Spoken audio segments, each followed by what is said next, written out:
साल 2002 कुछ देर पहले हुई बारिश से बैंगलोर की सड़कें गीली थी और रतन टाटा सर अपनी शॉफर ड्रिवन कार में एयरपोर्ट की ओर जा रहे थे। तभी अचानक उनकी कार के ठीक आगे एक स्कूटर स्लिप कर गई और उसमें सवार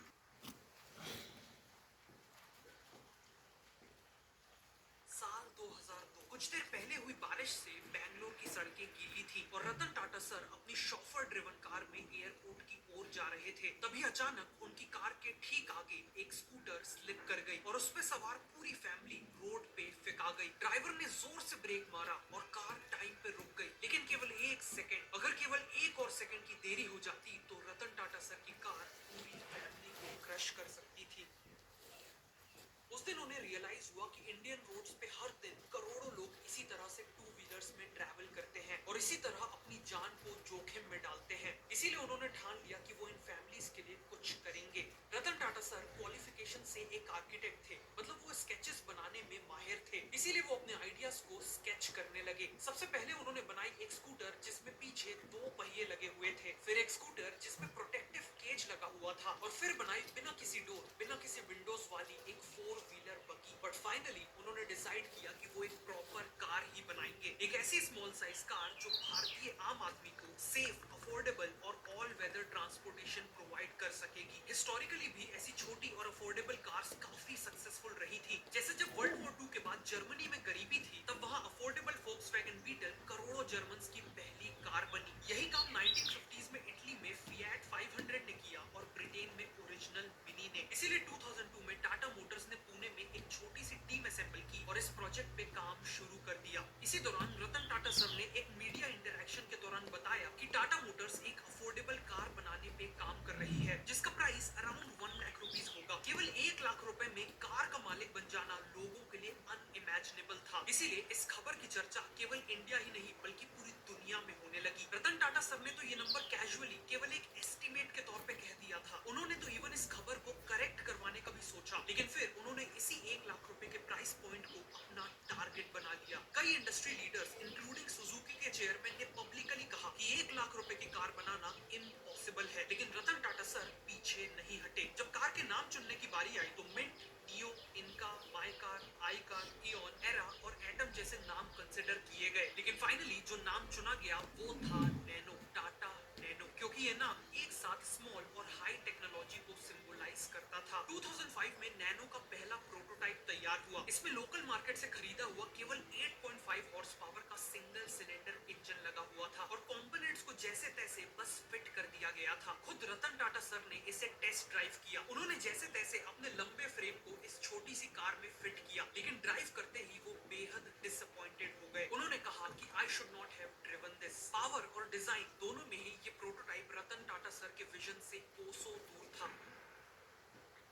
लेकिन टीम ने फीडबैक को पॉजिटिवली लिया और काम पे लग गए। इससे पहले सभी कार्स में 4 या 6 सिलेंडर्स वाला इंजन लगा होता था। 2 सिलेंडर इंजन जनरली केवल टू व्हीलर्स या ऑटो रिक्शास में होता था, लेकिन टाटा मोटर्स ऑटोमोबाइल हिस्ट्री की पहली कंपनी बन गई जिसने एक कार के लिए सक्सेसफुली 624 सीसी का 2 सिलेंडर इंजन बना डाला। केवल नैनो का ये इंजन और ट्रांसमिशन सिस्टम इतना इनोवेटिव था कि इसने 34 नए पेटेंट्स जनरेट किए। कई स्केचेस के बाद जब नैनो का एक डिजाइन फाइनल होने ही वाला था, तब रतन टाटा सर को कार का फेस काफी फ्लैट लगा, जैसे किसी ने सामने से उसे स्लाइस कर दिया हो। उन्होंने डायरेक्शन दिया फेस को केवल 50 मिलीमीटर से एक्सटेंड करने का और इसी एक्स्ट्रा 50 मिलीमीटर से नैनो को उसका यूनिक लुक मिला। ऑल्सो जनरली कार्स में इंजन आगे की ओर लगाया जाता है, जिस कारण पीछे के पहियों तक पावर पहुंचाने के लिए एक लंबे ड्राइव शाफ्ट की जरूरत पड़ती है, लेकिन टाटा मोटर्स ने नैनो में इंजन को पीछे लगा दिया, जिससे लंबे ड्राइव शाफ्ट की नीड खत्म हुई और काफी कॉस्टिंग बच गई। इंजन पीछे होने से कार की केबिन स्पेस भी बढ़ गई। इनफैक्ट नैनो की केबिन स्पेस मारुति 800 से 21% ज्यादा थी। फाइनली एक टिपिकल कार की बॉडी में 2 लेयर्स होती हैं। पहली शैशीज, जो बिल्कुल ह्यूमन स्केलेटन की तरह कार को स्ट्रक्चर देती है, और उसके ऊपर आउटर पैनल्स जो कार को अच्छा दिखाते हैं। लेकिन टाटा मोटर्स ने मोटरसाइकिल्स की बॉडी को स्टडी किया, जिसमें एक ही लेयर शासीज और आउटर पैनल्स का काम करती है, और फिर इन्होंने नैनो की बॉडी भी सिंगल लेयर से बना डाली। कॉस्ट कम करने के लिए तो इन्होंने ये तक सोचा था कि नैनो में केवल 2 डोर्स होंगे और बैक सीट में जाने के लिए आगे वाली सीट फोल्ड होगी, लेकिन फाइनली 4 डोर्स ही दिए गए। ऑटोमोबाइल इंडस्ट्री में जनरली कार्स को पहले डिजाइन किया जाता है और फिर उसका प्राइस डिसाइड किया जाता है, लेकिन नैनो के केस में टाटा मोटर्स ने design to cost methodology use की। बेसिकली 1 लाख रुपए का प्राइस सेट कर दिया और उसके बाद हर कंपोनेंट, मटेरियल और फीचर उसी हिसाब से चुना। कार को डिजाइन करने के साथ साथ टाटा मोटर्स को एक नया प्लांट भी लगाना था जहां वो इस नैनो को मास प्रोड्यूस कर सके। 2006 में वेस्ट बंगाल गवर्नमेंट ने सिंगूर में टाटा मोटर्स को प्लांट लगाने के लिए 997 एकर्स की लैंड लीज पे दी, लेकिन यहाँ वेस्ट बंगाल गवर्नमेंट ने कुछ क्रिटिकल मिस्टेक्स की। उन्होंने टाटा मोटर्स को स्टेट की one of the most fertile land दे दी और ऐसा करने से पहले कई लैंड ओनर्स से कंसेंट भी नहीं लिया। इसीलिए टाटा के प्लांट के अगेंस्ट हेवी प्रोटेस्ट चालू हो गए। एम्प्लॉयज की कार्स को अटैक किया गया और प्लांट की बाउंड्री के पास क्रूड बॉम्ब्स तक पाए गए। प्लांट को लिटरली हजारों पुलिस ऑफिसर्स की प्रोटेक्शन में बनाया जा रहा था, लेकिन 2 साल बाद 1500 करोड़ की इन्वेस्टमेंट और 95% कंप्लीशन के बाद भी इस प्लांट में केवल 5 नैनो ही बन पाई। इसीलिए हताश होकर रतन टाटा सर ने अनाउंस कर दिया कि वो वेस्ट बंगाल छोड़कर जा रहे हैं और इसी अनाउंसमेंट के बाद उन्हें गुजरात के सीएम नरेंद्र मोदी एसएमएस आया और वो वर्ड था सुस्वागतम यानी वेलकम, जिसके बाद टाटा मोटर्स ने फॉर्मली गुजरात के सानंद में प्लांट लगाने का डिसीजन लिया।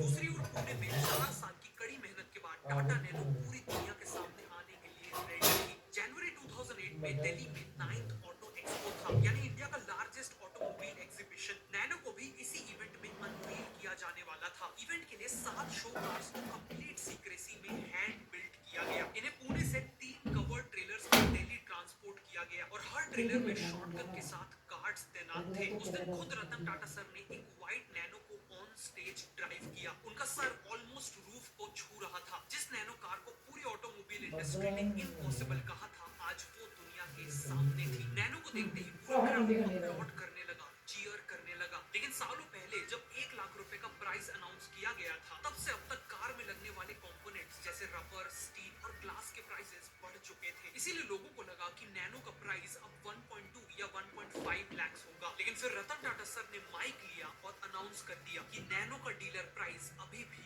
1 लाख रुपए होगा, क्योंकि a promise is a promise. CRISIL ने प्रोजेक्ट किया कि नैनो के लॉन्च के बाद इंडिया की ऑटोमोबाइल इंडस्ट्री 65% से एक्सपैंड कर जाएगी और ग्लोबल मीडिया ने नैनो को रिवॉल्यूशनरी कहा। जब 1 साल बाद 2009 में नैनो का कमर्शियल लॉन्च हुआ तो हाइप अनबिलीवेबल थी। एप्लीकेशन फॉर्म्स को पूरे इंडिया में Tata dealership, SBI branches, west side और क्रोमा स्टोर जैसी 30,000 लोकेशन से ऑफर किया गया। केवल 17 दिनों में 2 लाख से ज्यादा बुकिंग्स हो गई और टाटा मोटर्स की वेबसाइट पे 3 करोड़ विजिट्स आए। ऐसा लगा कि नैनो ने इंडियन ऑटोमोबाइल इंडस्ट्री को डिसरप्ट कर दिया है। लेकिन उस समय किसी को अंदाजा तक नहीं था कि आगे चल के इसी नैनो की कहानी कितनी ट्रैजिक होने वाली है। नैनो के टारगेट कस्टमर्स थे मिडिल क्लास लोग यानी इंडियन मासेस, लेकिन शुरुआत में नैनो इन तक पहुंच ही नहीं पाई, क्योंकि टियर 2 और टियर 3 सिटीज जहां नैनो के रियल कस्टमर्स थे, वहां टाटा मोटर्स ने अपना डीलर नेटवर्क ही नहीं बनाया। उल्टा नैनो को भी बड़े शहरों के प्रीमियम शोरूम्स के थ्रू बेचा, ऐसे शोरूम्स जहां नैनो और टाटा सफारी एक साथ खड़ी थी। लेकिन शायद वो ये बात भूल गए कि जिस इंसान ने अभी तक अपनी पूरी लाइफ में केवल 2 व्हीलर्स चलाई है, वो कस्टमर इन पॉलिश्ड शोरूम्स में घुसने में भी इंटिमिडेटेड और अनकंफर्टेबल फील करता था। लेकिन डिस्ट्रीब्यूशन से भी बड़ी प्रॉब्लम फाइनेंसिंग की थी। कई कस्टमर्स ने सोचा कि वो बैंक से लोन लेके नैनो को फाइनेंस करवा लेंगे, लेकिन क्योंकि नैनो के कस्टमर्स की इनकम लो थी और यूजुअली इनकी कोई क्रेडिट हिस्ट्री भी नहीं थी, तो बैंक्स ने इन्हें लोन देने से भी मना कर दिया। लेकिन जब नैनो की सेल स्टार्ट हुई तो टाटा मोटर्स ने कस्टमर्स से फुल एडवांस पेमेंट मांगी और कार मिलने वाली थी पूरे 1 साल बाद, क्योंकि सिंपल प्लांट शिफ्ट करने से प्रोडक्शन काफी डिलेड हो गया।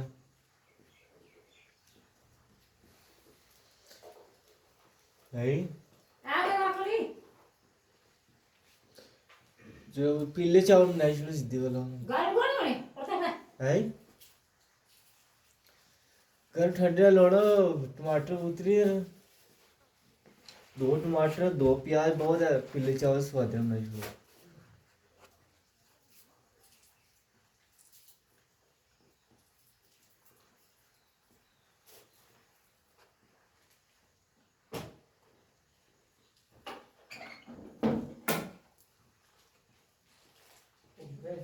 ਸਾਰੀ ਲੜਾਈ ਬਸ ਇਤਮਾਦ ਕਰ ਦੂੰ